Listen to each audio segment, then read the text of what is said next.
My name is Eric Worre, and for almost 30 years I've been an entrepreneur, struggling at times, but ultimately succeeding.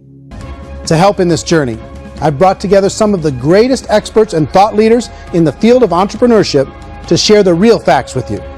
My intention is to give you new information that will allow you to make choices that are not limited by an old, outdated model. Let's start by understanding what's going on in our working world today. And say, it's not the economy, it's my economy. The average household income in the United States is approximately $50,000 a year, what they call the middle class. To reach the top 25% of income earners, you need to earn at least $90,000 a year. To reach the top 10% would be a household income of $140,000, the top 5%, $190,000, and to be in the top 1%, you'd need a combined household income of at least $380,000 a year.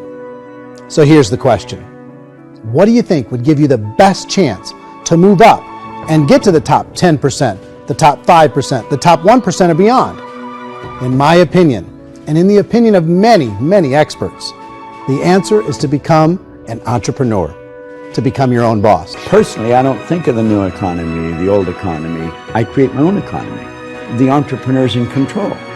I decide what the economy is going to be like. In the world of entrepreneurship, there are no limits. You can make as much as you want, depending on how much you want to work and how smart you are and how great a team you put together.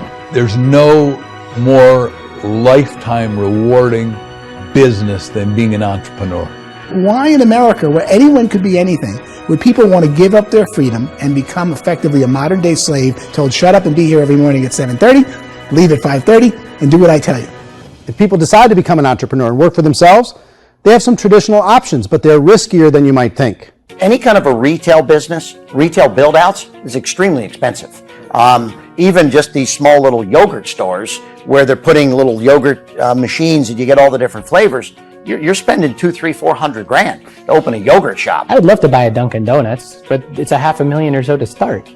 I don't quite have that just-in-case money. I'd love to be my own boss. 70% of Americans would love to be their own boss, according to recent polls. But they don't know how to get there. Because what are you going to do?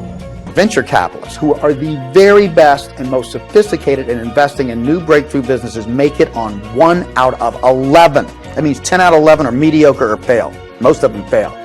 That's the risk there. An angel investor is lucky to get 1 out of 15 or 20. People that start their own business, they spend a lot of money, they spend a lot of time, a lot of effort to get things started. And the more you invest on the upfront, the harder you typically work at it. I can tell you what the success rate is of a restaurant. What is it? They're crazy enough. About 90% of them fail. About 90%, in how quickly? Year less. Wow. What if there was a way that you had all the proven aspects, the comfort aspects, and you could still control your own life? What if there was both? In other words, you didn't have to create everything from scratch. You didn't have to be a super leader. All you had to do, what if there was a proven product already? You didn't have to create the product. And there's a proven system already, proven training already. Everything except an employer. That was the only thing that you didn't have. Do you think more people would be open to working for themselves in that environment? In our search for a better way to make a living, we've come to the conclusion that becoming an entrepreneur is actually safer than being an employee. And through our look at the entrepreneurial options, one particular path kept coming up from expert after expert. And I think most people will find it surprising because it's certainly a non-traditional business model. That model is for people to start their own business and become an entrepreneur through the creation of a network marketing business. Some people call it direct selling because the product is being sold directly from the manufacturer to the end consumer, cutting out the middlemen.